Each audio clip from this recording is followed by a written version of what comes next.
It has been a strange couple of years. I'm more than anything happy to just be out of Australia for a holiday and getting over here for the show. The title of the show is Natural Intensities, which I think summed up an idea of possibility and potentials with the works. Title was quite tricky to come up with, actually. It was, I must have had a list on my phone of 100 titles. It was almost a rolling joke at home to sort of come home with a new title every day. It was hard to find something that sort of summed up all the different threads I was trying to put into the work. I wanted it to be about something sort of temporal and ephemeral. The works, often of figures that are just sort of coming together and sort of forming. I came across this definition of intensities as kind of as a process, almost as an energy of potentials, and that was really exciting for me. I feel like the works start off as that blank slate and sort of evolve and sort of become and form as I work on them without, pre-planning them too much. So this idea of intensities was this natural process of growing and evolving that sort of really stuck with me. So I thought that seemed to sum up the show. It's not too pre-planned. The process is pretty free-form. A lot of these works kind of led on from The Crudes, the last show here with Scott Laurie, and there was sort of a natural process of following the same subject matter, which is of my son. I wanted these works, I wanted to push them to be sort of even more painterly though. I guess I build them up slowly. There's a lot of mark making in these works where I just scrumble the paint and slowly bring out the form and add different colours and marks as they sort of come into being. So I don't plan them sort of too much and I let it be a really organic sort of process. I sort of see the studio as a site sort of those potentials to sort of embody that energy that I sort of try to get into the works. If I plan them out sort of too much, I think it would sort of kill the magic of finding sort of something that as they sort of evolve. It can be a bit hit or miss. Sometimes, you have to really work over and over with a piece until it sort of clicks and it sort of gets into the place it sort of wants to be. But sometimes those failures and paintings that are sort of awkward and don't work, you can turn them back into something interesting if you just keep sort of pushing them. So a pretty organic sort of process, bit of struggle in there, but I find that sort of rewarding, that finding that is exciting to me.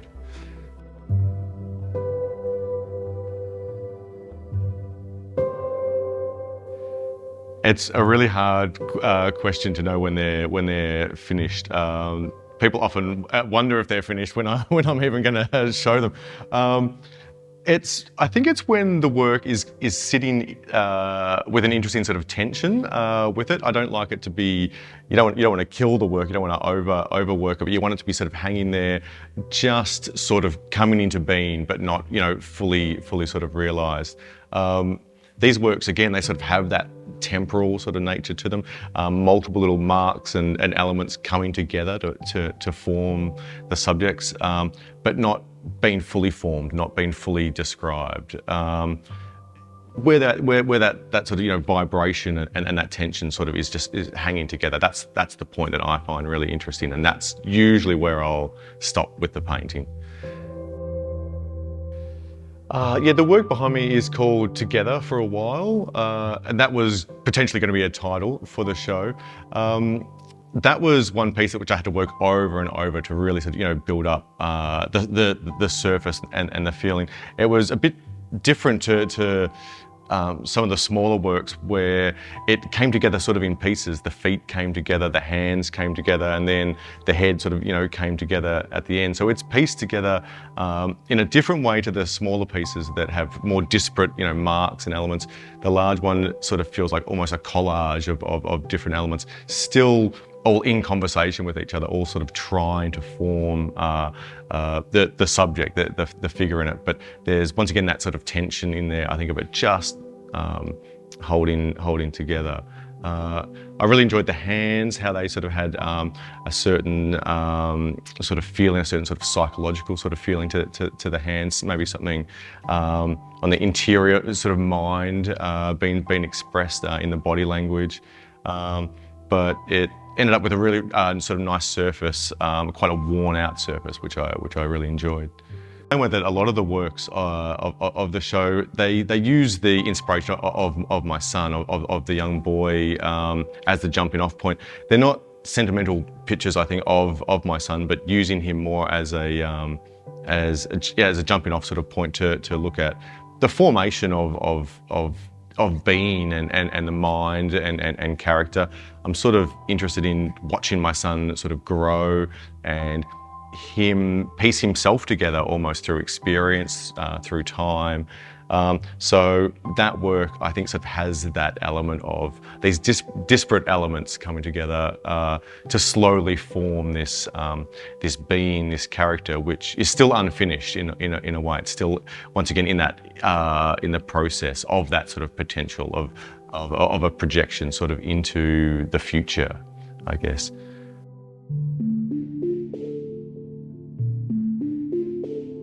Yeah, this piece is called Jouissance.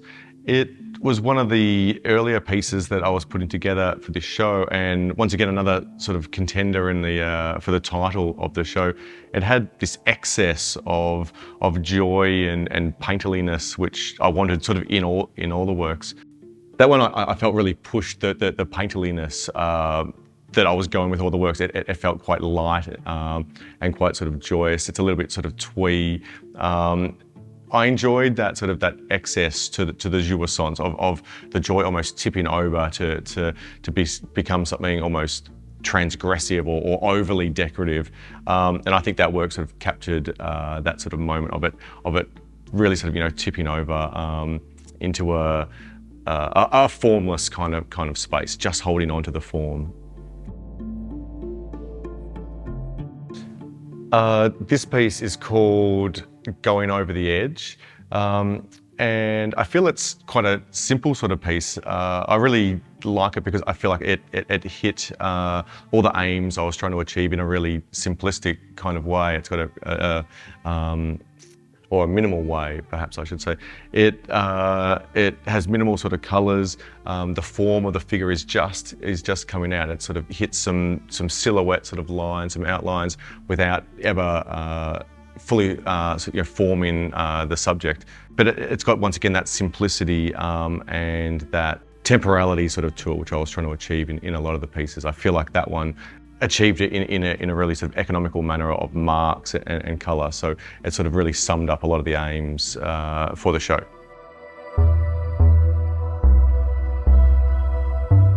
I guess I'm following a pretty natural process sort of in the studio, with one body of work following on from the next. I always try to encourage change and some new sort of novelties to enter the work. These works, I really sort of pushed that painterliness. So I'm hoping maybe the next body of work, it could follow on from that. They could sort of get more disparate and collapse sort of even more under the paintwork. That could be an interesting sort of way to go that I haven't sort of explored before with this sort of figuration. So I don't want to pin it down sort of too much. I don't sort of think ahead too much like that, but I do enjoy that sort of natural process. Or there'll be something in some of these works which will ask questions of me, which I'll keep sort of exploring. I'm sure the motive of the young boy will sort of stick with the works. It seems to be something that really inspires me, and I get great satisfaction from observing my son and depicting those changes and that sort of growth in the painting. So I'm sure that's something that will really stick with the next body of work. But what it'll exactly look like, I don't know, which is exciting to me. That's got that potential that I enjoy.